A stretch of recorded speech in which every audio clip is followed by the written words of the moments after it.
Hello, my name is Gabby and welcome back to my channel, or if you're new here, then welcome to my channel, and today we are going to be doing a book series wrap-up for the Blood of Stars duology by Elizabeth Lim, which is made up of Spin the Dawn and Unravel the Dusk. So content warnings for both of these books will be linked down in the description below, and while this video is spoiler-free, Unravel the Dusk is a sequel. We won't be getting into anything too deep, but again, it's a sequel, so general warning just in case. So with that, let's go ahead and get into it.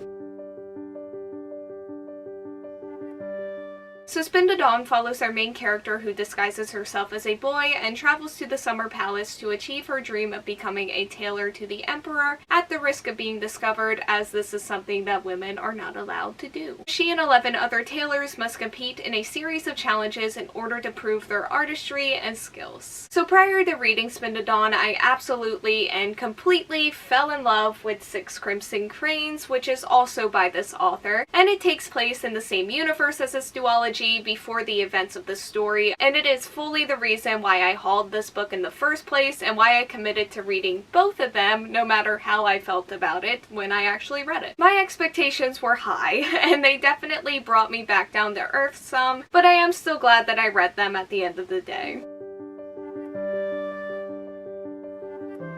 I do want to start this video talking about our main character, Maya, because my feelings are conflicted and the story is very focused on her. She definitely goes on a journey with her character growth, and I feel like I also went on a journey with how I felt about her at different points while reading her story. There were a lot of ups and downs, and what I was finding was that I liked her a lot more when there wasn't any romance involved, but we'll end up talking about that more later. I think I'm finishing this duology with a positive neutral stance on her, but there is a soft spot for her in my heart. Even though not everything did work for me, there were times where there were things said that didn't gel with me, and majority of those things, if not all, were in Spin the Dawn, so that is a good thing because it wasn't in like the whole series. My favorite parts of her character were from the ending of Spin the Dawn to the beginning portion of Unravel the Dusk, with some other moments sprinkled in throughout. Maya also has a lot of what I think are really interesting relationships. I specifically appreciated the complex dynamic between her and Sarnai, who was, by the way, a character that really grew on me as the duology went on, and it even got to a point where I was like, I want more of you. As for the romance, I am very,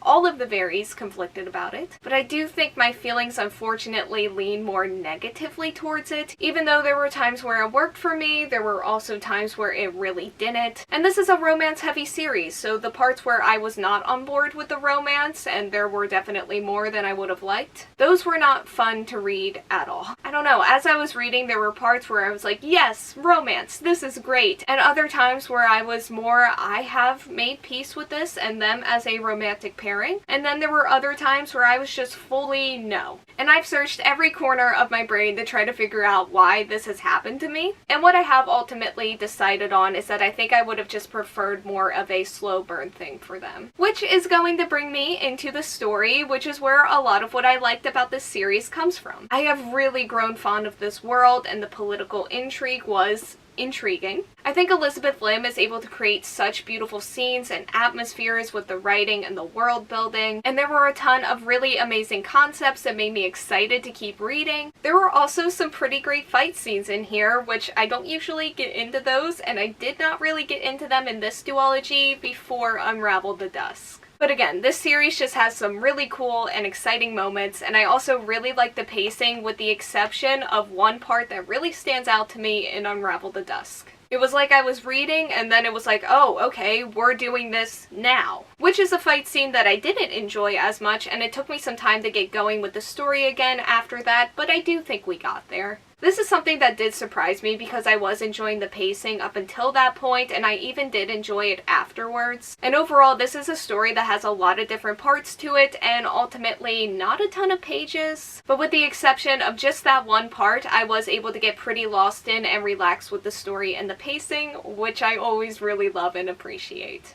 I've also gone this whole review without mentioning the tailoring scenes, which is just not okay because those scenes really stood out to me as being a huge positive for this series. I was really looking forward to those scenes after reading Six Crimson Cranes, and they definitely did not disappoint. And speaking of Six Crimson Cranes, Unravel the Dusk also did a fair amount of hyping for Six Crimson Cranes, which I love and appreciate, and I just cannot wait to get my hands on the sequel for that book. I do think out of the two of these, I ended up preferring Unravel the Dusk more. And I've talked about this on my channel before, but the ending of Spin the Dawn really compelled me, so I'm not surprised that I ended up preferring the book that focused more on that aspect of things. And that's not to say I didn't like Spin the Dawn, because I definitely did, and I ended that book at like a 3.5 to a 4-star. But there was a long point in time while I was reading Unravel the Dusk where I thought for sure it was going to get a 5, even though I am going to end up giving it a 4 to a 4.25. And I am going to give this duology 4 out of 5 stars total. Okay, so that is all I have for today's video. Thank you all so much for watching. Like, comment, subscribe, hit the bell, and answer the question that'll be around here